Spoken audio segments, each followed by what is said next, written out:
So we're here among the stones with Andrew. So for those who don't know who you are, tell us a little about yourself. So my name is Andrew Algarin. I live in central Massachusetts. Been training grip now for probably, it's been almost 20 years off and on. Was a wrestler in college, high school, and I played semi-pro football and pretty much did any sport that was contact. So I have my black belt in judo. I did rugby, different stuff like that. So all-around athlete, huh? Yeah, I try to be. Nice. So what motivates you to compete in anything, pretty much?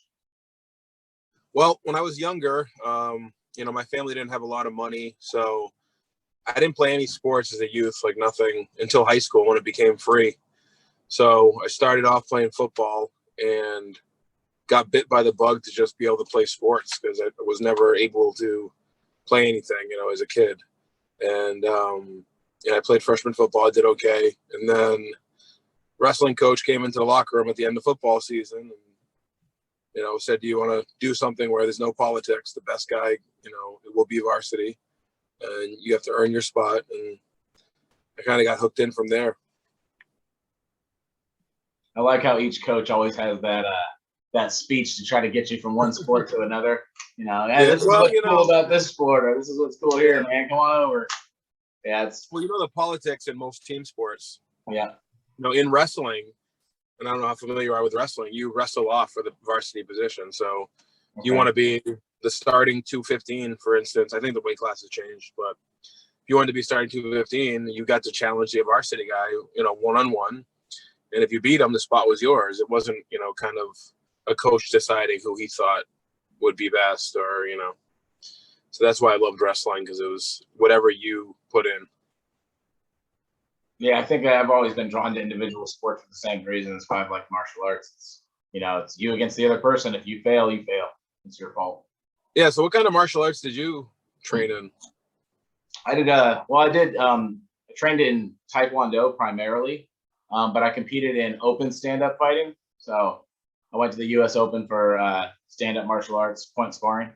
So we sparred against other disciplines that did point sparring as well, but it was primarily an Olympic-style point sparring system. And that's what I did growing up primarily. I eventually got into doing some occupations that involved martial arts, and then I started to get more into MMA and grappling and, holistic styles. So who's your favorite MMA fighter right now? Oh, man, that would be a tough one for me to choose. I'm old school, man. I followed back in the day. I don't follow as much now. I follow boxing more, but I was a huge fan of Anderson Silva. I was a huge fan of Kung Lee as well, who came from the Sand Show fighting. Yeah, Kung Lee guys. I was a big fan of. Of course, because I'm Portland, I have to be a fan of Randy Couture, and I was a huge fan of Randy Couture back in the day. Randy's probably one of my all-time favorites. Yeah. Being a Greco-Roman wrestler and I just liked the way he fought. It was just a grind on, Well, you guys had Chael Sonnen out there too, so. Yeah, it's true. Yeah. So, tell me how you got involved in grip sport. So my Star Wars grip was kind of interesting because it's not, one of those things that you really kind of think about in general training. And I mean, doing like wrestling, you see people, I got my hand gripper, and, it was a plastic, thing you'd get at Walmart. And some people did wrist rollers, but it wasn't anything crazy. And I wish I would have got started in it earlier, but it probably wasn't until like 3 years after I graduated high school, when I was playing the semi-pro football league. There was a guy who was a trainer, and he used to post articles on the, I don't know if people still do message boards anymore, but back when message boards were big, yeah. He used to post articles, and he posted an article about grip training and how it could help him in football and tackling and holding the ball, et cetera, et cetera. And then he had a little section talking about the captains of crushed grippers and whatever the case may be. So then I saw it on there, and I was like, wow, okay, interesting. Didn't really, it kind of piqued me to check the page, but not that big. But then I don't know if you remember the show, Best Damn Sports Show, period. Mm-hmm. Yep. Yeah, so I used to really like that show, and Dennis Rogers came on it one time, Okay. and I saw Dennis Rogers roll up a frying pan like a piece of paper, and I was like, I want to be able to do that. So that's kind of what the beginning of it for me. Yeah, it was similar for me too. It was definitely strong, more the strong man, the bigger guys from World's Strongest Man doing their grip stuff and showing it off. But I saw that and then kind of got into researching grip and found that there were smaller dudes like Dennis Rogers and a couple other ones that were out there at the time. I think Tommy Heslop was like doing some stuff when I first got into grip. This was about 20 years ago. And yeah, it was amazing to me to see a dude that was, a normal sized guy, not 400 pounds and 6.5 foot tall, able to just do insane feats with their hands. Right. And I think too with Dennis is he's like very unassuming. He kind of looks like your average older guy. He's not like hulking, but you see the video and you're like, wow. And then I'm kind of similar to you in the sense that I'm big into like research. If I have interest in something, I'm going to be all over the internet, like finding training and stuff like that. And then I started to learn about my favorite, who's John Brookfield. I think is probably my favorite, kind of within grip, just because all the things that he did, all the records that he set, all the training methodologies that he came in. A lot of people don't know, like he created the battling ropes, which is like in every gym in America. That was a concept that he created. And a lot of even the stuff that Iron Mine, a lot of their handles were stuff that he made in his garage that they kind of copied his handmade stuff. And, it kind of reminds me of you guys with the golden potato because, that's what John did. Was he was a very creative man and he came up with different stuff in his garage, and there wasn't like this big flooded market of handles out there. And, his hands weren't very big either, 7.5, like exactly the same as mine. So he's for sure one of my inspirations to train grip as well. I didn't know his hand size. That's really awesome to know because my hands are about 7.5 inches as well. Yeah. So he's a pretty average hand size, for what he's able to do. Because again, and it's not to take away from other guys, but if you have 9.5-inch hands, you have a leverage advantage, and there's no way to deny that. So to have someone with average hands do what he did, and his card tearing, and I think he did 100 decks a card in some ridiculous time. Just amazing. Yeah, absolutely. I saw some of those videos of him just smashing through cards. It's ridiculous. And he was, like you said, really creative with just stuff he had around the house. He would use, carpets and roll them up with weights on them or whatever. Yeah. So what led to the golden potato? Well, it started as couch potato strong, and my brother wanted to give away 2.5-pound plates, and we thought, well, there's probably something better we could do. And we just kept gripping in our garage, and eventually the potatoes grew next to our house. I think the grip gods just, figured we had a strong desire to grip. That's what it was. So are you ever planning on like doing like injection molded, like heavy duty, fiberglass version, like that one that would never break type deal? Or yeah, it may happen in the future. It depends on, if it stays popular or not. That's pretty much how it goes. But yeah, we may eventually look into making a stronger one for sure. That is something. Yeah, absolutely. It's kind of and that's the thing. It's kind of a difficult market, so because people are always coming up with like different things, and it gets to be overwhelming to me in the amount of handles that people have and the competitions. And that's why I kind of shout out to Ricardo Magni is like the arm lifting, is like, we're going to set it down to these main lifts and give people training things to train on consistently, and they don't have to buy 7 handles every year to be ready to compete. And I think that's a big deal because that was kind of what was happening. Like every big grip event, every single year had 5 or 6 different handles in the year before. Yeah. So you're constantly being pushed into buying new stuff and what do I train on? And even me, I got tons of stuff. And most of it John Oka made for me, but trying to figure out how to train on it all.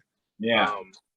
It gets to be like they just end up hanging, looking like trophies on the wall. So yeah, exactly. No, we actually don't encourage that people like try to train on the potato very much. It's honestly more or less like a conversation piece, or that also can get your friends that maybe don't train grip to go, hey, this is kind of funky, let me try that. So it's just for fun. We essentially, more or less, we don't lift on ours very often. We basically train on everything else, and once in a while grab them just for fun, just to test them out, just to have a ball or whatever. I mean, I think you guys definitely created some excitement with it, though. I think that's in our contest, we put it after our 4 main list. So it's like, you're done, you're wiped out, then you go have fun on the potato. So it's like, it doesn't, it's not that important. Yeah, but I think people are, really enjoying it. And I think too, even the vibe that you and your brother have, which is just like, hey, just get off your couch and do something and not take yourself too seriously. I think that's good for, people getting into it now. Yeah, I agree 100%. And, that's kind of what we wanted to do, was provide just a comfortable vibe for everybody to just chat and talk about what they're doing with working out at home, because that's what everybody's doing during the pandemic pretty much. So that would be a good place to start. And, we wanted a little motivation as well. And it also, helped motivate us by, running this channel. So it got us off our butts a little bit, because we're couch potatoes, as we admit. And it's been great. We've had to remain accountable to our workouts, because everybody's got their eyes on us now. It's neat. Yeah. And I think that, that's a great thing, just keeping that vibe, and again, doing something fresh that's different. And I think even, in powerlifting and strongman and all the strength sports, we've gotten to a point where it's become more about, instead of encouraging, everyone criticizes other people, and they're very critical of other stuff. It's like, you could post a video that's not meant to be a record, that's not meant to be anything. And, oh, well, where was your hand and where was your thumb and what was the height and the scale and this, I think it's a turnoff for people who are new to it, because it's like, why am I being attacked over, a video that I did or whatever? And I was looking at a video, I think a couple of weeks ago, when we had our competition here for arm lifting. Sarah, I don't know her last name, I think it's Chaplin, but she deadlifted 280 on the axle, which is unreal. Sure, Chapelo. Yeah, she's a monster. Yeah, Chapelo. And she's really cool, by the way. Her husband's awesome too, Big Jim. But we did the competition, and she did 280, and then Ricardo shared it on his page. It's just like, this guy from Russian arm lifting's like, that's not a lift. That he wrote like 10 times, that's not a lift, because she didn't have a singlet on, but it's not a requirement for. What?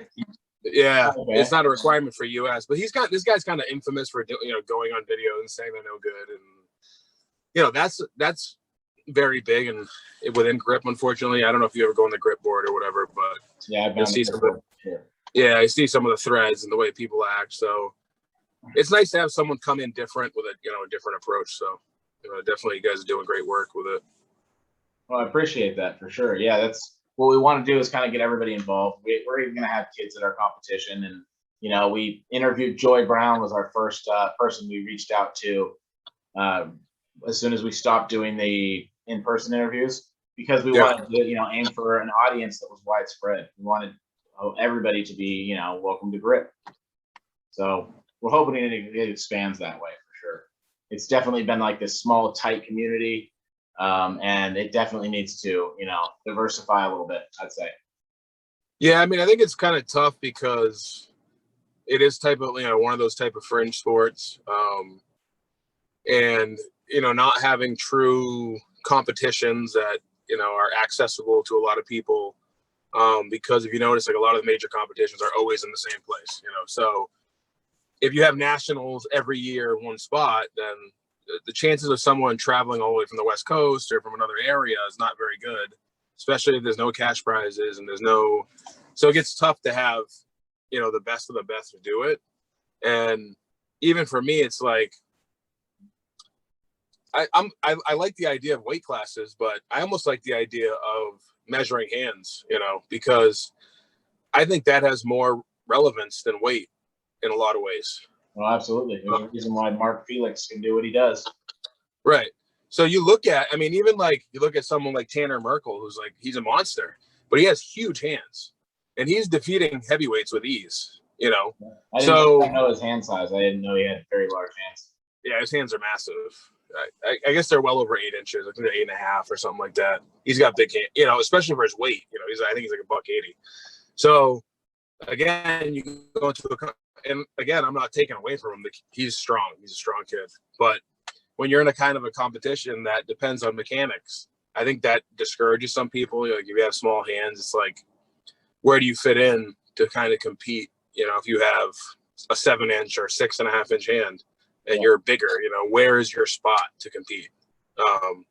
And I think that gets proven over and over again. You look like someone like Brian Shaw or whatever too, is like, he doesn't really train that much grip. He's strong as hell and his hands are huge, you know?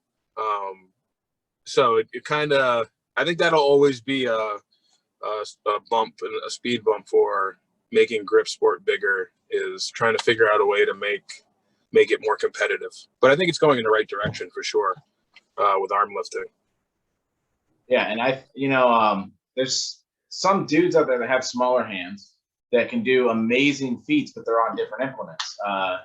Hubbing, like Tim is a monster at hubbing. Tim Livingston, total monster at hubbing. And there's also Jerome Bloom. He can do. Yeah, Jerome is unreal. And he has smaller hands, doesn't he? Yeah.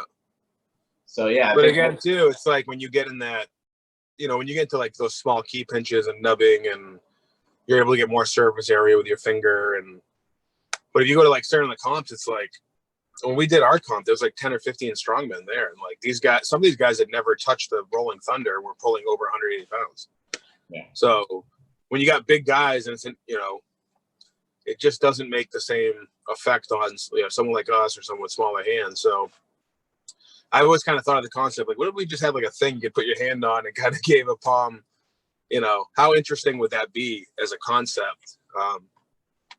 You know, it doesn't even necessarily mean it would work. Maybe it'd be terrible, but maybe it would work. So, you know, I think it could be a concept maybe that could be tried at some point. Yeah, absolutely. And I think, you know, there could be a few measurements with that, because I do think it's more than length. I think your spread between your thumb and your middle fingertip is huge.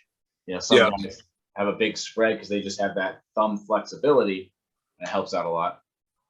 Yeah, I mean, you look at, you know, I read about this somewhere, but Kim Wood, he's a trainer. He used to train strength trainer for the Cincinnati Bengals. He owns the original inch dumbbell.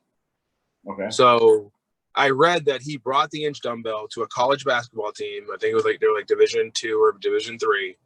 And almost everyone on the team could pick up the inch dumbbell in the first try with zero grip training. You know, all on hand. And that's considered a huge feat within the community. But when you have huge hands, it's not that hard. You know, so I think that's kind of the proof of where do you go to make it, you know, competitive in that way. And again, maybe it's not feasible, but something to think about for sure. Yeah, absolutely. There could definitely be a sliding scale implemented on, you know, just the inch handle. You could just make them with 2 7/8, 3 inch, 3 1/4, whatever, all the way up.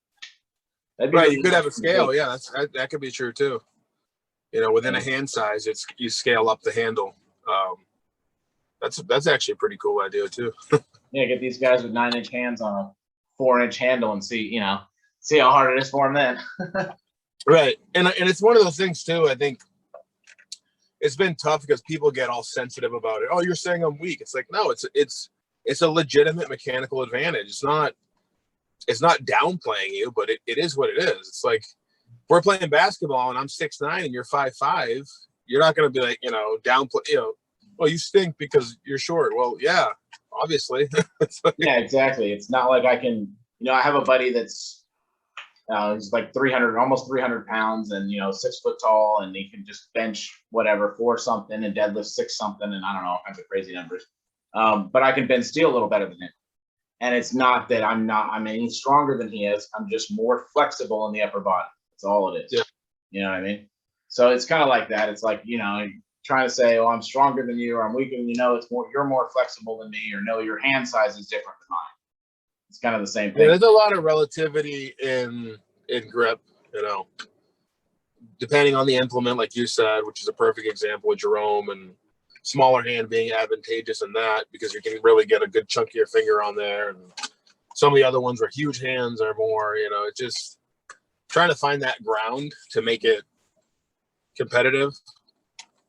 And I think but then you got something like, you know, like the vertical bars. Those are pretty, you know, cool. And, you know, because they don't really matter as much, you know, the angle that you're pulling on. But yeah, it's true. Especially on like the 1 inch size, it really hand size really doesn't come into consideration too much. Right. If you did a 1 inch vertical bar, that would really kind of be, you know, what do you got? Yeah, and they used to have that in contests until people started blowing out their arm or whatever. I know that happened at least a few times. Really? Yeah, it's just a lot of pressure on the bicep tendon. I know Chris James, who was a elite gripster back in the day, he blew out his bicep on like a 400 something pound lift. Yeah, that's insane. That's a lot of weight. Yeah. Yeah, that's a lot of weight in one hand, you know? Yeah, exactly. Ben Edwards, we interviewed him. He was also doing over 400 pounds on the V-bar as well. Yeah, and I like the way that they did it at Fat Bastard too, because it was just a 2 inch lift. You know, you had to bring it up over a 2x4. That was it. And they simplified it. You know, sometimes the rules can make things a little bit, they make it more complicated, in my opinion. You know, there are constant rule changes. I mean, you see that more with Iron Mine, the rule changes, but because my thing was this, like, if you want to make it so hard to close the grippers, why not just make another one, like a 5 or a 6, you know? Because once a few people closed the 4, they made the credit card rule, which is like ridiculous. I don't think anyone's closed it after that. No, there's a video of Nathan Hull doing I think it's Hull that does one with a credit card, but it's not new out of package, and it's an older 4, and it's rated, you know, I think 199 or something like that, or 204 or something. I'm not 100% sure the rating, but there is one credit card video before out there. Yeah, and again too, I mean, that's another problem too, is, you know, again, oh, it's got to come out of a paper, and I get to come with a pack. I guess some people would cheat and put the thing on a vise and let it sit there for a couple months, you know, to weaken it, I guess. But they're so inconsistent with production. It's like some of them have like 100-pound difference. You know, you might get a 3 that's like you can't move, and then another one that you close with ease. I mean, that's kind of the dilemma, I think, with those. Yeah, 100%. 100% agree on that. I think what Canon Power Works is doing is pretty awesome with their rating system and getting all the grippers outrated. Yeah, I like what they do. I'm not huge into grippers just because I like more of the sports trade over for me and grappling and stuff like that. And I find that to be minimal kind of turnover for me, like being good at grippers. I think you're kind of just, in my opinion, you end up being just good at grippers. I think it's another very technical thing. Yeah. Like I mentioned with steel bending is extremely technical, card tearing technical. Grippers are really technical. I'm also right there on par with a friend of mine that's way stronger than me on grippers. He can ping a 200-pound dyno, and I can only pull like 155, maybe 160 on a hand dyno. But yet we close the same gripper, which is around 140 some pounds. And also for me to, you know, a lot of people that can close 140 something pound gripper can pull 180, 190 on a dyno. You know, with perfect technique, they could probably close a little bit heavier gripper. Yeah, for sure. For sure. Yeah, I played with grippers for a long time before I got into actual gripping. I just played with grippers for like 10 years. And then when I finally got into gripping, you know, like I said, I did a lot of research on it and got all the implements and everything. But one thing that I did that kind of helped out a lot, and we talked about hand size, was I tried to find someone in grip that was good at grip that had not just a hand size like mine, but a shape like mine as well. So I looked for someone that had like a large palm and short fingers. So I have like a palm that's way longer than my fingers are. And Aaron Corcoran, he has a hand built similar to that. So I aimed for training, you know, similar to the stuff that he had put out. So what is your favorite thing to train with? On in what, grip or Or just yeah, strength? as far as a grip standpoint. As far as the grip standpoint, I like fat bar a lot. Yeah, I like the axle quite a bit. Yeah, I think I've fallen in love with the axle. I like just because it's so hard. Mm. And I think even some of the really like good grip guys are not good at the axle. I think the axle is just super challenging and super difficult and super frustrating. Yeah, exactly. But I'm also a big fan of the Saxon bar. I like the Saxon bar a lot. Yeah. Yeah. Yeah, we haven't got too big into pinch. We've been trying to work that in a little more. That's, super important for sure. I think too, it's just one of those, implements that it gives you so much trade over. And I think Adam Glass talked about that. Like if you have an axle and, he said, if you have an axle and you have a Saxon bar, you have everything you need to be good at the other stuff. And I agree with that. The Saxon it's brutal. My gym has one. I don't have one yet though. I got to get one. Now, you prefer 3-inch, 4-inch, or 2-inch on the Saxon for like overall hand strength and conditioning? I was using the 3-inch. I messed with the 4 a little bit. The 4 is kind of getting wide for my hand size. But I like the 3 a lot. I like that the Iron Man axle is really nice. I think I had the Titan one for a while. My gym, like I said, my gym has the other axle, but I'm planning on getting the axle, the Iron Man axle, and getting the Saxon bar from what's it called? Now the name's slipping me. Sornix? Sornix, yeah. Yeah, I got I don't have the Iron Mine axle. I have a knurled 2-inch bar from like New York Barbell, and then I have the Titan axle. But I brought it. I took sanded it all down because I don't like anything that's powder coat. It's just inconsistent. Nothing that we compete on is powder coat. Just about as far as I know. So yeah. And that's the thing. The Iron Mine axle is slick, but it's weird because you see certain guys like, Jed Johnson has his. It's like brown, Yeah. and no fault of his own, but Yep. the way that thing rusts is like a really inconsistent, Well, you live in in Massachusetts, right? It's pretty rainy there. Yeah. So at the gym, it's indoors and it's kind of temperature protected. I'm sure it'll rust over time. Yeah. But when I get mine for my basement, I'm sure within a couple of years it'll be rusted. Yeah, we're strategically storing stuff in our garage in specific spots, like Saxon bar right next to the door, and this stuff right where it's going to be as cold as possible to try to, get it to freaking rust up quickly. Because, man, right when you buy implements, they're impossible to use. Yeah, I had to do that with my blob. It just gets complicated when you go to a competition, and they got something that's brand new. It gets really, you're like, oh, what can I do on this thing? But all my blobs, I have a friend that has a sandblaster, so I sandblast them. Okay. And then I leave them on the basement floor, and they get a nice patina. How do you prefer that to the painted blob?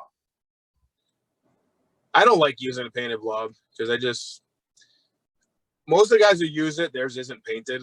I seen that red pill thing that I guess is supposed to be ridiculous. I don't have one, but most of the guys sandblast their blobs, or they chip the paint off the top, or they figure out a way to get them rusty. Really? Because then it kind of has the original paint on it. Yeah, it's pretty slick. Well, it becomes a game of friction. It's like, is that really training your grip if you are just fighting against friction? My mentality is to get the weight in my hands, and I feel like I can get stronger like that. We might have to sandblast our blob, dude. That'd be a good idea, actually. Yeah. So one of my brother tricks Adam, of course, you already know him. Yes, sir. Adam, how you doing, Andrew? What's going on? So I'm going to give you one of my tricks for training on blobs that I can guarantee no one's ever told you and no one ever does. But I did it, and it gave me amazing results. So one of the biggest issues on your blobs are they go from from one weight to like 10 pounds heavier. Yeah. So you have your 90 blob, and then you maybe have the 100, and it's a huge difference in weight. So you're like fighting to just budge the one off the ground. So blobs are a lot too. It's like they're slick. So it's a lot of friction. So on top of having mine sanded, what I'll use in training is I use, do you guys ever play football or anything like that? Yeah. Yeah. He did. So I use Stickum spray. Yeah. So I will spray my blob with the sticky stuff before I use it. And I went from not being able to lift it at all to being able to lift it 10 or 15 times. Wow. So then after several, weeks and, probably like 2 months of that training cycle, getting my hands used to the weight, I cleaned it all off, and then I was able to pick it up five times, a weight that I couldn't touch. So to me, that was just like an idea that I came up with. And it's like, you don't realize how much friction is involved in picking that up. Like, to not be able to pick it up at all, to picking it up with tack like 10 times with ease. But it strengthens the muscles and gets you used to having the weight in your hands. Never thought about using tack to get your hands used to the weight. That's actually a really good idea. Some people try to do negatives. They'll pick it up with 2 hands and hold it and drop it. I can see why people wouldn't talk about that in grip. They're afraid it might discredit some of the stuff they're doing. People will think, oh, well, he's probably got tack on his hands or some shit. No, honestly, come on. If you're training to try to do your best and get better, you're going to use whatever you can to do your best to get better. Right. So let's just. And again, like I said, it's not something I've talked about a lot before for that reason, because that's exactly what people will say. But I can tell you what, when I went to do it without it, I could do it with ease. Yeah. And to take the friction out of it for training purposes. When you go to a competition, you're not going to go up with a spray can and tack the implement in front of everybody and be, you know what I mean? Yeah. So the idea that, oh, you shouldn't do it, or you should, whatever, none of these online lifts are like cash prizes or anything like that. It's just, and on top of that, to think that no one is trying to cheat online, which people definitely are, would be silly anyway. People are, and they do, and that's sad that they do that. But there's been questionable videos that have come out, and it is what it is. Yeah, absolutely. So even Dennis, go ahead. Go ahead. I said even Dennis Rogers would talk about people like back in the day they used to bake their phone books. Bake their phone book, yeah. Yeah. Put them in the oven so that they could take them apart. Yeah. So that wouldn't surprise me. I remember some guys back in the day just exploding phone books. So yeah, I could imagine those were baked. Well, people cheat too. They pinch them together and get an air pocket. That's how I used to tear them. That's cheating. Yeah, it's cheating. Oh well, I was young when the last phone book was released, so yeah, I know they're like this big now, so I still consider it a feat, Yeah, I've still seen people do it. I didn't really know about that when I was learning about it, but if you go on YouTube and you look up Dennis Rogers, he did this show called Scam School. Oh yeah. He showed how guys cheat on. So another thing they'll do is they'll take two sockets for socket wrenches and put them in their gloves. So then when they grab a piece of steel, they put the edges in the sockets and bend them down. Wow. That was one of the scams on the show. So he talked about that, about baking them. He's like, guys will pinch them together, make an air pocket so it pulls apart. So it was pretty interesting.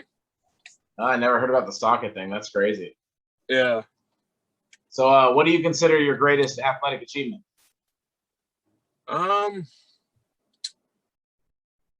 Probably being a high school All-American wrestling, freestyle wrestling. I did that my senior year.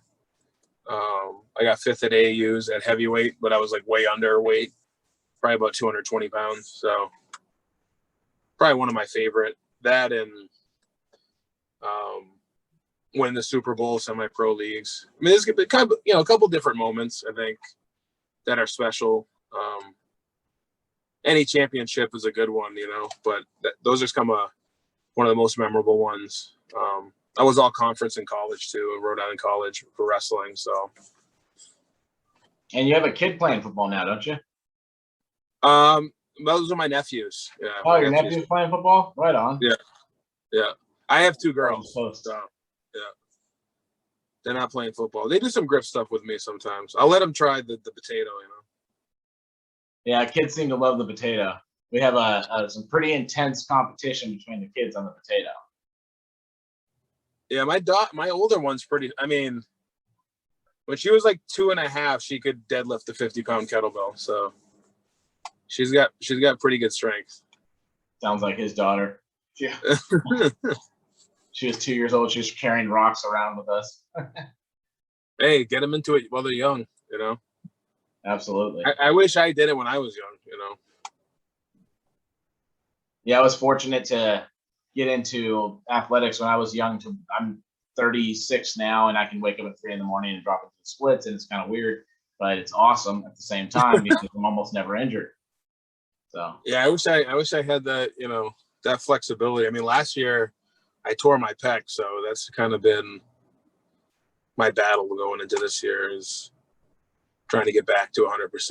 And I'm getting there, you know. So speaking of battles you had to deal with, what was your greatest blunder or injury?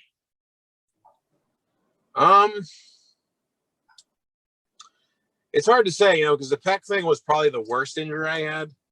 I don't really consider it a blunder, though. It was kind of just freak. Like, Yeah.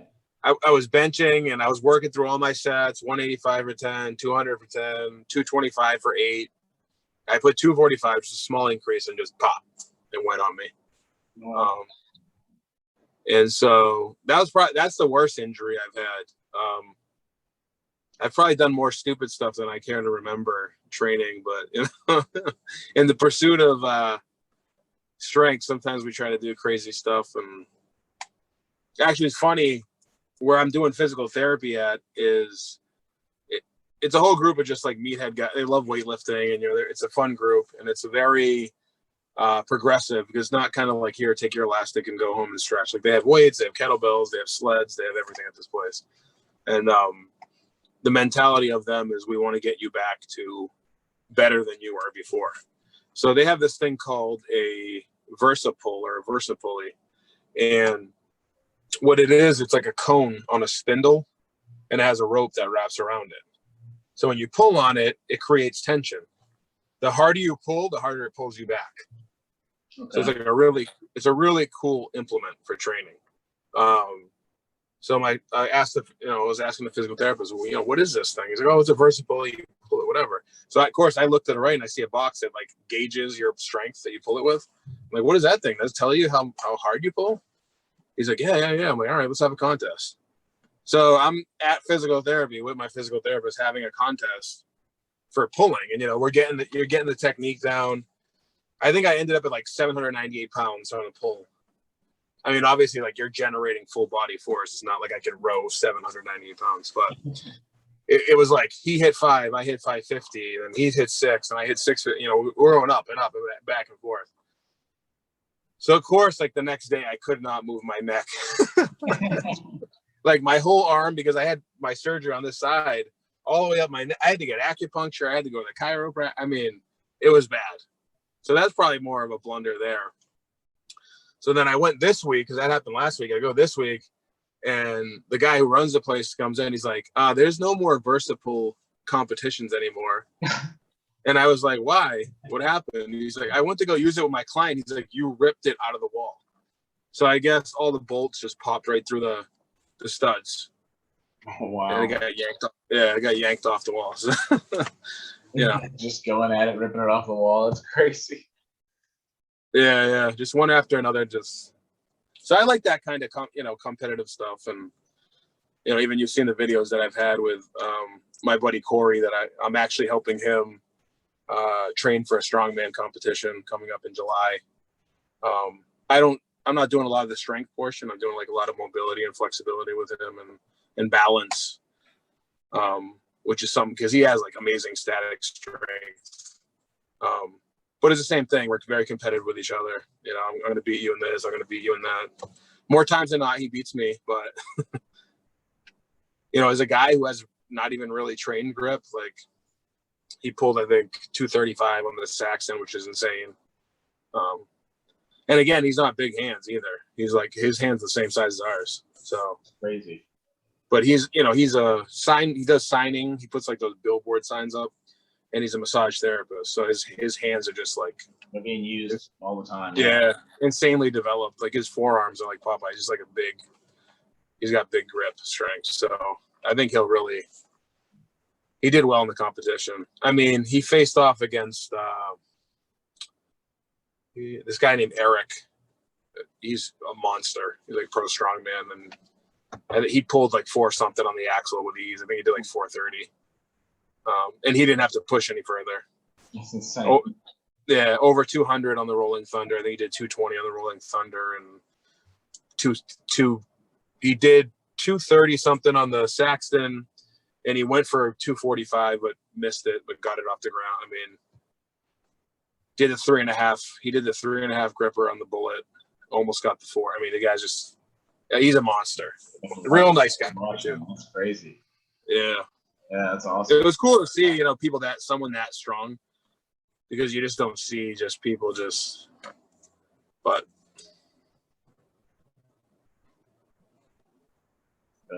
that's awesome. So what is one of your current major athletic goals? Right now I'm just focusing my training on the World Series of Grip competition that's coming up. Are you guys hosting that, or? Yeah. Yes, we are. So ours is in August 7th. So right now, just training for a little frustrated because in my mind they have 2 competitions. Why not flip it to the second, the second part of the competition? But they're not. So I guess the fat grips are going to be the fill-in for that part of the competition. So it's a little bit annoying. I'm hoping they just leave it as the fat grips, but training for that is definitely kind of what I'm doing now, getting used to the handle, the rolling handle and stuff like that. Yeah, that's an awesome contest that they're putting on. Yeah, I think it's going to be a great contest. It's just, again, they don't have the silicone grips for the deadlift portion. And everybody's pretty used to fat grips, so I think they should just run it with that. Right. So when I was talking to Ricardo, I was like, well, we'll just use the fat grips. But it's like, I'd kind of like to see a definitive, this is what we're going to do no matter what, because no one has the other ones, Yeah. Or in my mind, again, flip that to December and maybe put the hub.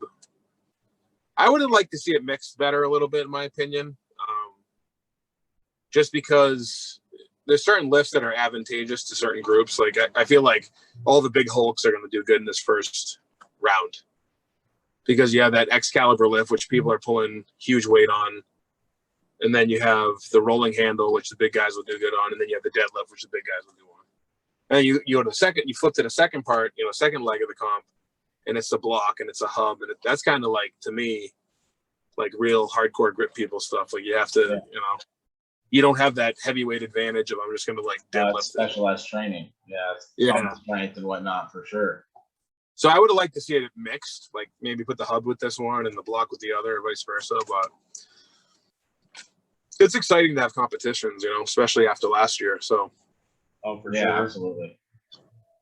Not being able to do anything, and I'm happy too. Like Corey and Will, the other owners, they own the Aftermath gym here in town, and they're really, dedicated to having grip competitions, and they want to try to host a couple arm lifting competitions a year.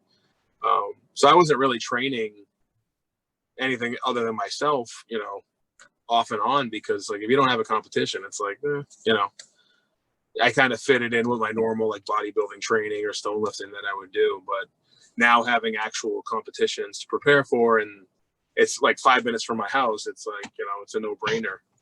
Yeah, gotta get going.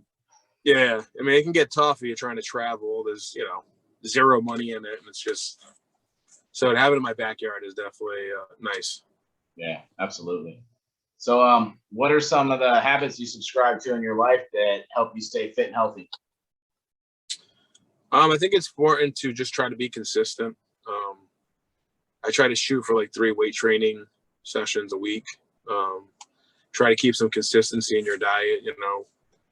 For me, I've tried a bunch of different stuff, but I like, paleo low carb is kind of my favorite thing to do.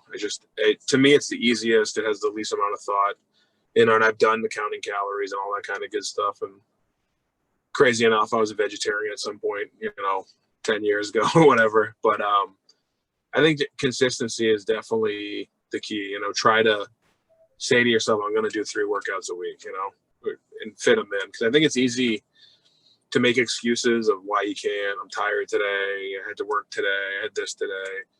And what happens is over time, those excuses pile up. And then before you know it, you haven't worked out in 2 months. You haven't worked out in 3 months. Yeah. So I think just getting yourself there and doing something. And I mean, I have my, my home gym in my basement. I mean, I'm not down there now because actually my wife's working out, but I think having a home gym is great. I mean, having it right there, because again, even if you can't do a full workout, let's say you go down and do 6 sets of something, you did something that day, you accomplished something that day. And so, sometimes if I have a busy, hectic day, maybe I'll just go down, I'll throw on my rolling handle and I'll do, a set on each arm, and then I'll do a set of deadlifts on my axle, and that'll be it. But, it's working me in the direction that I want to be. So I think trying to get some kind of consistent work, and I think being studious too. And I think you talked about the same thing, is like, you can learn, there's a lot of information out there, and we're almost the same age. I'm 39.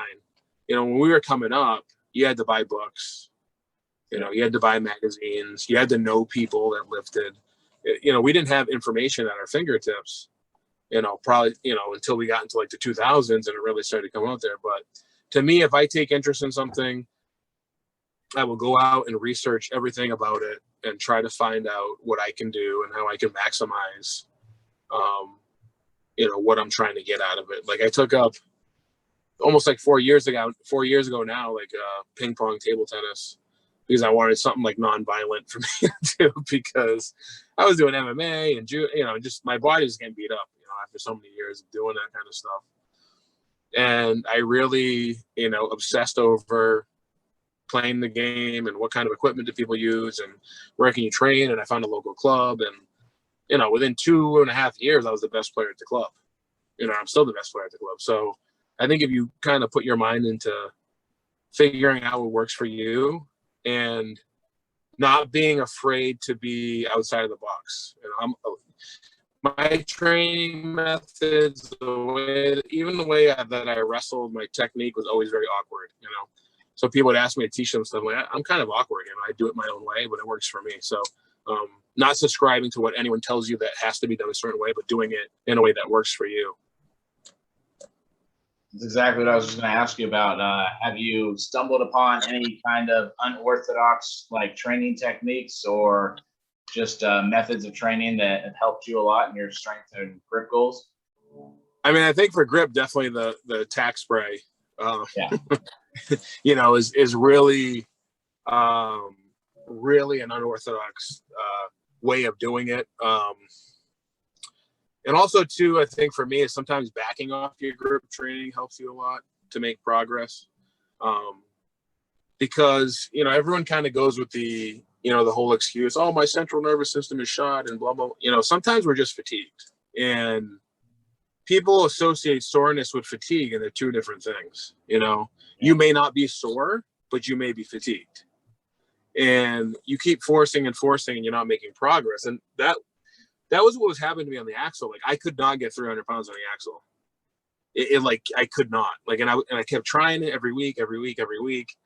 And then what I started to do for my grip training was I did my full workout, which would be a mixture of bodybuilding and kettlebells, did my full workout. And then I loaded the bar to a weight that I could do 3 times. And at the end of my workout, picked up the axle, did the 3 reps. And I did that for several weeks. And then after several weeks, I'd add 10 pounds and add 10 pounds. And before I knew it, with a 3.5 month period, I had went from under 300 to 350. So by backing off, the constant attempts and giving my hands and my forearms a chance to rest and kind of being more progressive, in the training and giving it time, I found that to be, hugely beneficial with training grip. But I think for everybody, it depends. There's some guys that recover really fast. They have really good endurance, and it doesn't, they train every day with ease. Some of these guys that are climbers, they train grip all the time, and it doesn't seem to bother them. But I think other guys like myself, I need to give myself certain amounts of rest, or just it's hard for me to recover. So I think it is dependent on the person, but sometimes when you're really stinking at something, the best thing you can do is to back off of it and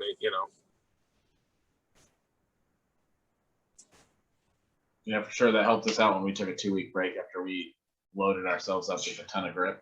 Absolutely. We made some big progress after that. So if you could start your training all over again today with what you know now, what would you do differently and why? I think for sure I would have bought an axle a lot sooner. And I would have tried to get my blob sooner. Kind of getting those implements that are, in my opinion, I mean, there wasn't a Saxon back then, but just those kind of quintessential grip tools, maybe like a Rolling Thunder, and having them earlier on to be able to use them. But also too, I mean, I think it's hard for me to say like what would I go back and do different, because my training is always changing. I'm not a person that does like the status quo or you got to do it. I'll try different stuff all the time. I constantly change my reps. Sometimes I'll be in heavier periods. Sometimes I'll be in lighter periods. Sometimes I'll do more reps of whatever.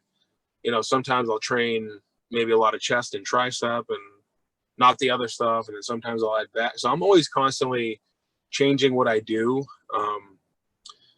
And I think in my mentality, I'm a type of person who I get bored easily. So doing the same things all the time would bore me like insanely, But I think the biggest thing that I've learned that I would have done earlier, like in my weightlifting career when I was like really kind of, I think everyone starts off trying to be a power lifter at some sort, like you did the big three, but going back, probably to that time is I would say, do what you find to be fun. There's a mentality within weightlifting, which is, this week you do, this time of the week you do squats, this time of the week you do deadlifts, this time you do what. And I think you're forcing yourself into something you don't want to do. And that either leads you to injury or it leads you into a weak workout. So I always try to do like what I'm excited to do that day. And as soon as it is not exciting anymore, then I stop.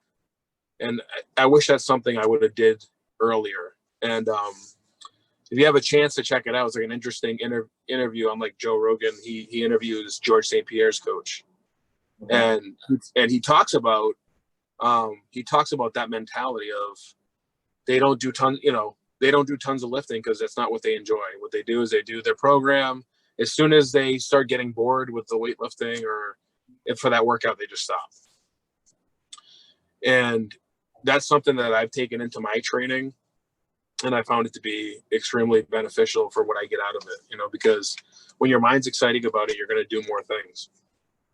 Yeah, so sometimes I go down and I want to train kettlebells and I go and I attack the kettlebells. And sometimes I just want to do like, a bro workout of just like chest and biceps and triceps and stuff like that. So I think doing what you get excited about is the best way to go about it and not feeling like I have to do 100 sets of legs or squat or whatever. Because something, I think it's important to have a balance in your training.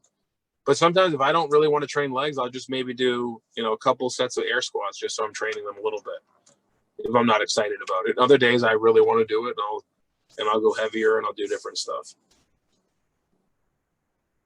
Yeah, I like that. So what's the most important piece of equipment in your home gym? I would say right now,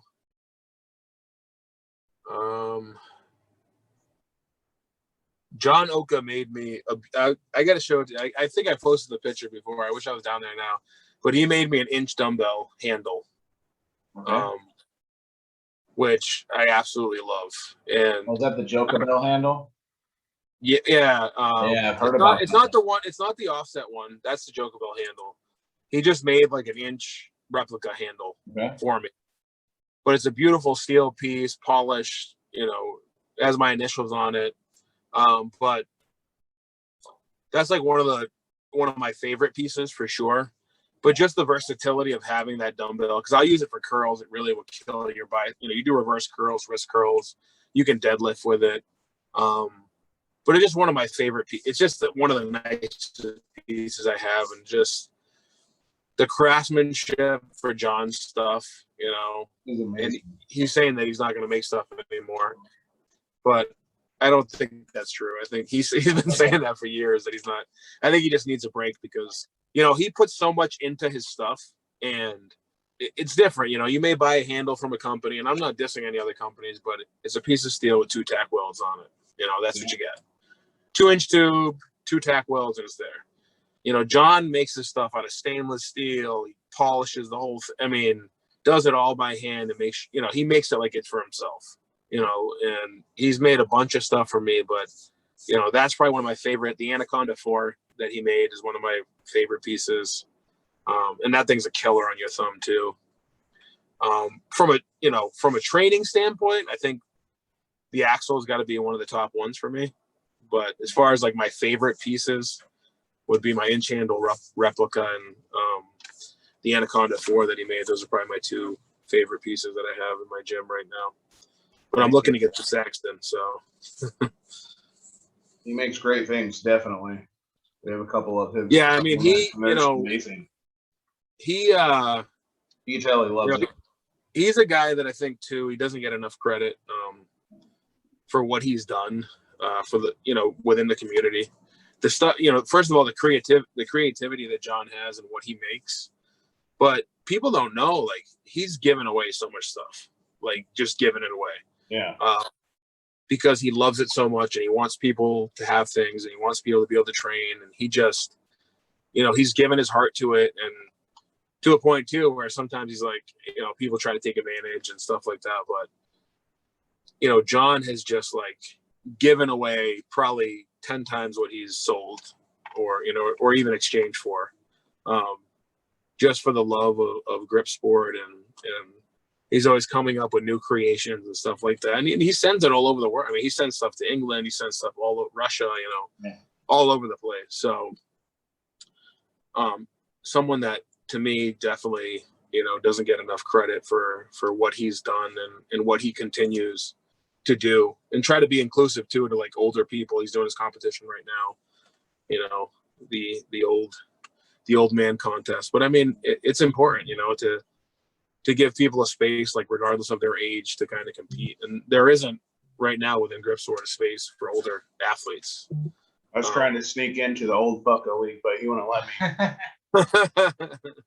You gotta get a little bit older. Yeah. But it's tough. I mean, even in our, like, most, like, strongman, arm lifting, it's like 40. I don't consider 40 to be like a true masters league. No, I mean, that was Mark Felix setting world records at 55. I mean, I just think that's a dated mentality that they used in strength training and stuff, like in the 80s, when there wasn't a lot of, like, where 40 really was like older. But I think, you know, modern medicine and fitness. The oldest guy to win World's Strongest Man is still only 38. So I think in strongman, 40 is probably a decent yeah. age. But in well, I mean, it's decent, you know. I don't think in grip that makes sense. Yeah, I mean, that's a good age for a professional. Yeah. But I think when you're in like these kind of like smaller leagues or amateur leagues, like, you know, having everyone compete that's over 40 in the same thing. I know that like in certain ones, like in wrestling, they have multiple masters divisions. So it'd be like 40 to 50, 50 to 60, you know, 70 to 80 to create a space. But in judo, when I used to compete in judo, I remember when I won the Judo New Englands, there was a guy who competed in masters who was like 65 or 70. And there was a guy who was like a legit, like, former Olympian at 40, and he got launched. So it wasn't good. It was not good. No, that's crazy. Yeah, I like how arm lifting does it every 10 years.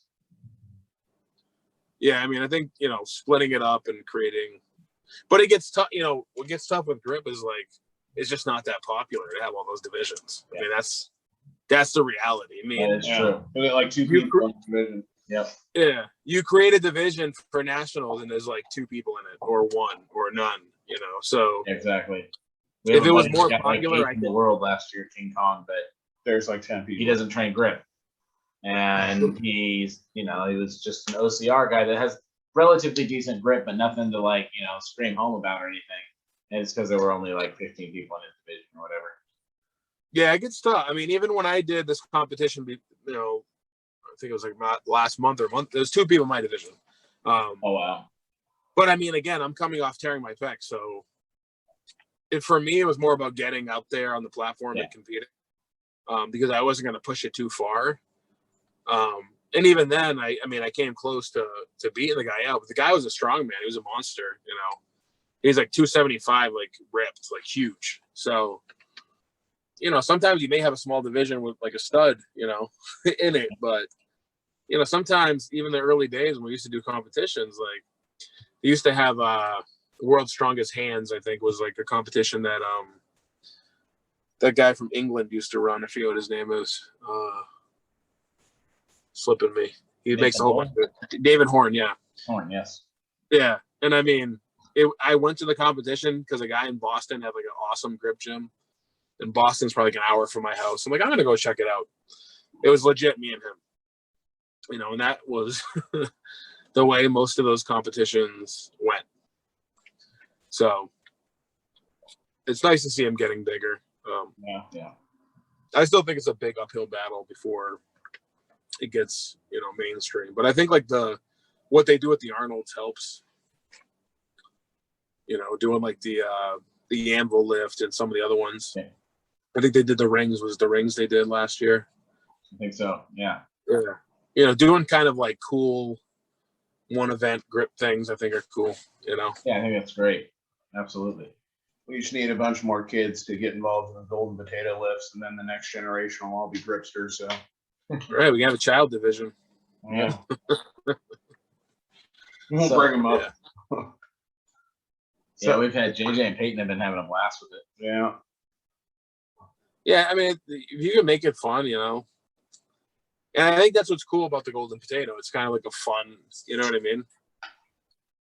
It's a workout, but it's like silly at the same time. So I think that, you know what I mean? Yeah, exactly. That's what we're going for. We're hoping. But I think, you know, you guys got some on your hands here because I see some people taking it seriously. I'm seeing the golden lifts all over the place. Yeah. Yeah. Pull-ups and deadlifts and. Yeah, we have some of the world record holders in grip of, you know, pulled on the potato, Joe and Clay Edgen and some, you know, some strong dudes. Australia's taking over the golden potato. Yeah, it's cool. It's really cool. We need to find more Americans to beat them because the Aussies are really taking over the damn golden potato. Yeah, they are. The Irish are the ones who got to win. The Irish got to win the golden potato. Well, right now, it's all the Aussies. We haven't got them over to arm lifting Russia yet, but we think that the Russians will take a potato pretty seriously. Oh yeah, definitely, and they'll be telling everyone they had bad lifts on theirs. So, what advice do you have for the average person trying to get fit and healthy? I think the main thing is to do something you like. I think weight training is great. I think weight training is important. I think everyone can benefit from weight training, and you know, I would definitely recommend that as part of your regiment. But starting off slow is something that you can do. I see a lot of people, you know, because I trained people for years, like on kettlebells and wrestling, and I used to do one-on-one grappling, and I personal trained quite a few people. And one of the things that drives me nuts is that I see trainers or people trying to put someone in something that is way above their level to start, and I think that crushes people, you know. So I don't know, but you guys live in in Oregon, so it gets snowy and cold, and then you have summer, just like, you know, kind of New England. But what I noticed is, like, the beginning of spring or summer, you'll see people running, right? And for lack of a better word, you'll see the big fat guy running around the block, right, trying to lose weight. But within a week or two, he's gone. Why? Well, he's over 300 pounds. He's smashing his knees into the ground. He's doing something way above his level, and it's just a matter of time before you get too sore, you get injured, you don't want to do it anymore, and then you give up. So I think it's important to make a build up and kind of work your way towards what you want to be. start walking, start lifting once a week, do some basic, use the Nautilus machines, those get made fun of so much. It's like, you know what, if you're putting a contraction on your muscle, you're getting a benefit out of it. Yeah. There's many different ways to do it, but it's kind of funny the way those kind of shift, because I know the old school guys in the 70s, they were dying to have those machines in their hands. Oh yeah. When Nautilus first came out, it was like, oh my God, this gym has Nautilus machines. Yeah. Exactly. And then it kind of just turned into this thing where, the only people who use them are wimps or loser, whatever the case may be. But again, if I can take someone like my dad when he's 73 and he goes to the gym and he uses all the Nautilus machines, so Perfect. he's weight training, he's building strength, So I think those are important. I think when you want to get fit is definitely number one, do something you want to do.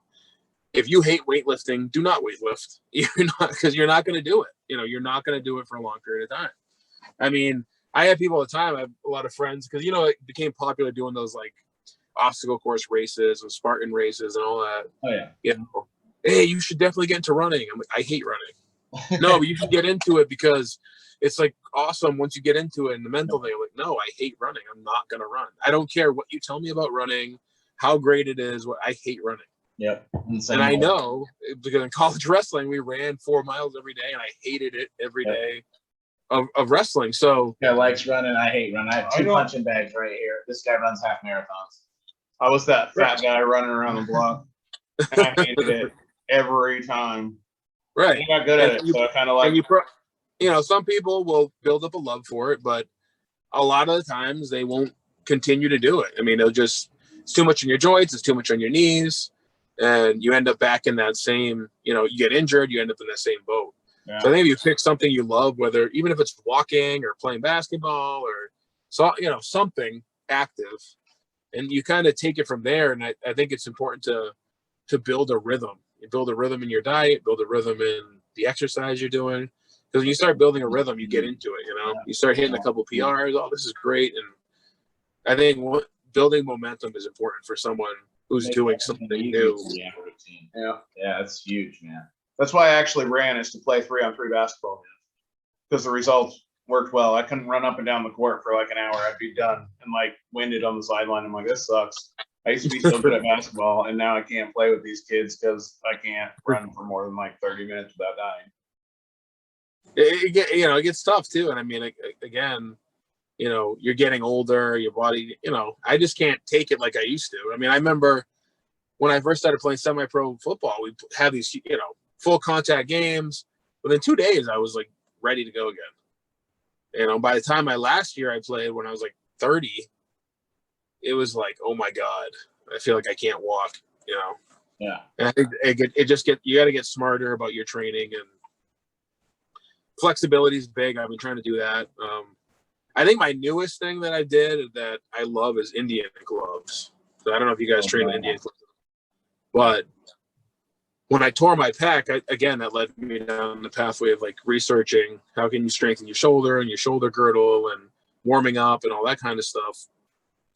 And I started researching on it, Indian clubs and how beneficial they are, and and I mean, that was huge in my recovery from my surgery. So Awesome. Yeah, it's one of the first things we got into when we started getting into working out, was making sure we had a mace and a longer shoulder rock device, longer mace as well.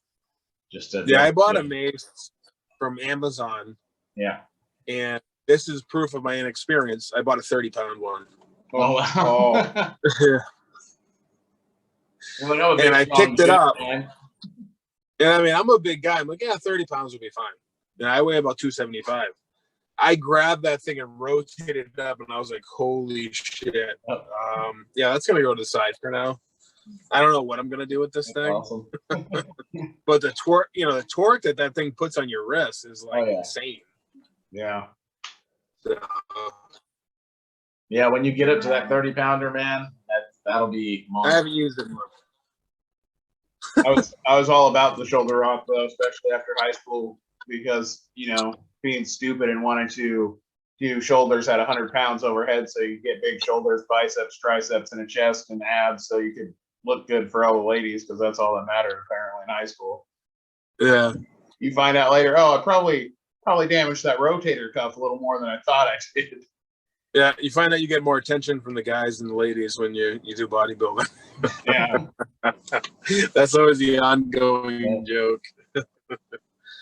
Yeah, but I mean, I was the same thing. I wanted to, shoulder press as much weight as possible. And, I used to be, when I played football, I was like 325. And I used the paleo diet to cut down. My lowest was like 250, and then I was sitting around 260. I gained some back after surgery, just not being mobile, but being that big is just no good. I mean, it was good for football, but Exactly. after that, I became more focused on, being leaner and mobile, and that's kind of where I got into kettlebells, because it was a nice way to train weights and have some cardio that wasn't, running. Well, do you have any questions for us, Couch Potato Strong, before we let you go? Yeah, so what's kind of next for you guys? I mean, I see you guys kind of building up and having competitions, and I'm seeing more and more people with the golden potatoes. I mean, what other ideas do you guys have on the horizon for Couch Potato Just for what we plan on doing for our own working out, or what we plan on doing to present to? I mean, I guess with the business side of it, Well, it's not a business. We definitely don't make any money off of it, especially sending golden potatoes all around the world, and we replace them if they're broken and whatever. So it's not really a business. We're in the negative by far in that sense. But it's more or less a networking and social experiment. We wanted to try to make some waves in the grip industry without being top level yet, which is pretty hard to do. If you're not elite at grip, no one really cares what you're doing. So we wanted to get to where we could get, some advice from the top level dudes. We could talk to Adam Glass, Jed Johnson, all the top level guys, and, find out what they're doing, get their advice. And it was during the pandemic. So we figured, this is the perfect time. They're all sitting around doing nothing. We might as well make something fun, give everybody a reason to laugh and enjoy, grip, and get people talking about it. And then, use that as our platform to talk to the best. Yeah, I think too the potato is a smart idea, because it's kind of like that. Everyone still wants a prize for doing something. So you get kind of people out like, "Yeah, that'd be cool. Yeah, I'll talk to you." You know what I mean? So Yeah. I kind of tease that about John all the time, because we'll have I'll have some social media interactions with people that are jerks that within the grip community, without naming names. Like, "Oh, that guy's so nice to me. That guy's so nice." I'm like, "You make grip tools, John. Like, they're not gonna argue with you, because then they know you'll never send them anything." And he laughs. He's like, "Yeah, you're probably right." And so what you did is a great idea, because if someone at least know they're going to get some, prize at the end of the tunnel, they're interested in it. But no, what you guys have done has been cool. Like I said, it's just having that laid back feel. I mean, are you guys going to be working on any new implement? Is the golden potato it, or do you have other ideas for? We'll probably bring the concrete blob trainer out, just because there's not a blob trainer out with the right shape. Have you seen the concrete blob trainer we have? Yeah, I've seen some of the videos that you did. Yeah, I'm hoping the golden onion grows in our garden. So I'm working on ideas for that. I'm not sure what it'll look like, but I'm hoping it'll be like a blooming onion. You got to pinch it all together. But I'm hoping it'll be like a layered grip tool that you can use in more than one way. Yeah, that'd be cool. Onions have layers. He's an engineer, so I'm not sure. I mean, how did you guys create the mold for the golden potato? It grows in the ground. It just grows in the ground. We have a magical garden next to our. That's all you're giving up, huh? Staying tight-lipped. Yeah, pretty much. It's pretty sweet. We found it, some eye bolts sticking out of the ground. We're like, what the hell's this? And pulled up some golden potatoes. It's pretty cool. I like it. You guys got to create like a Cabbage Patch doll box where it has like the leaves on it, and people can. Oh yeah, that'd be cool. Add a little extra feel to it. It comes with a neat little story. You'll see. Yeah, it's awesome. Yeah, I like it. Tight-lipped. It's good. Yeah, but I mean, also we started, golden potato to really show people, hey, if you want to go out and go for something, you're not too far away from being able to compete with elite guys, hang out with them, and really enjoy what you want to do. So why sit around and be like, oh, I'll never be able to talk to that person, or they'll never pay attention to me, or I won't be able to do this. And that's just all nonsense. Go out and, get it. Yeah, go out. Yeah, I mean, I think you guys definitely have a lot of momentum, So, and we always wanted, we hated trade secrets. We've always hated that about Yeah, any absolutely. sport, any lifting. So that's why we really got into podcasting too, is like, let's get all the secrets out and share it to everybody. Because that makes it even more fair when you're competing, that everybody trains and knows the top training techniques. So why not? Let's use actually the best. Yeah. And I still think some people will be tight-lipped. Maybe they won't share it all, but hey, a little bit's better than that's kind of the hard thing about training now with social media and the internet is kind of like, well, this is a way for me to make money, so I'm not going to tell anyone anything, you know. Yeah. Yeah. And in the old days, you know, everyone just kind of talked about what they did, and people tried it. You know, it wasn't such a this is only for me. Yeah. Well, we'll see. Maybe when people see the video about me using tack, it'll set the grip world on fire. That'd be awesome. Exactly. We'll get some and post videos, you know, of us lifting blobs we haven't lifted before with the tack. It took us, I don't know, 10 months to find out the secret about using bedliner spray on, you know, really slick stuff. And I don't know, 9 months to learn how to actually put chalk on things with water. So No, I mean, you know, it's kind of funny because people have all their tricks, but they try to act like they don't. And yeah, you know, they'll choose who they're going to criticize and whatever. You know, they'll sandblast stuff and act like that's the way they had it, or they keep it outside. And, you know, they just do.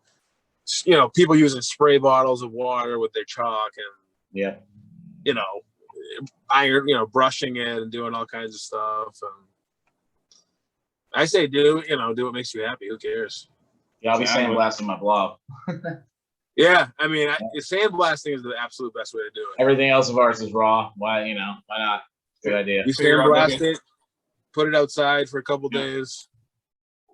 I'm gonna go get some pine tar, you know. Yeah, I'm in my absolutely. baseball playing days and just coat the shit out of a blob with some pine tar and see what happens. I recommend the spray because it comes off easily. Okay. I don't want it to come off. I want to lift it. You put pine tar on there or stone tack, you might have some issues ever using it again. Yeah, exactly. Getting it And off again, your hand after it's there. It builds you up to an extent. Like it won't. So like I used it to pinch two 45s together and build up to be able to do that because that was a feat I wanted to do. So it helped me do that. I'd spray both 45s on both sides, and I was able to lift that like 10. And again, I went from not being able to do it to being able to do it. But it's nothing super magical because I still can do, even with the tack, I can't do it left-handed. So Yeah. But if you got the strength And there, if you're close, you know, it can bridge that gap, and that's great because I can do like a 4-inch a 4-inch wide slug that weighs about like 62 pounds, but I can't get the 235s just because I'm better at the lockout position than the closer position, and I think the tack would help me feel the weight in my hand. I buy the Mitchum brand. They have the spray on Amazon. That's what I use. Perfect. It has a good amount of fume, so you don't want to use it in a tight spot, you know. You do But that. like my basement smelled like kerosene because I have a gas burner, so it was like igniting the fumes. It wasn't horrible, but there is some fumes, you know. So Okay, good to know. so keep that in mind. Use your tacky safe, people out there. Do not. That's right. You're not using a tight space. Stuff is flammable, so be careful. All righty. Well, thank you for joining us. Hey man, I appreciate you guys having me on. It was fun to talk with you guys, and I wish you the best of luck in whatever next grip implement comes out of the garden. All right. Awesome. Well, thank you. Take Take care. care, guys. Rest of your day. Thanks, Andrew.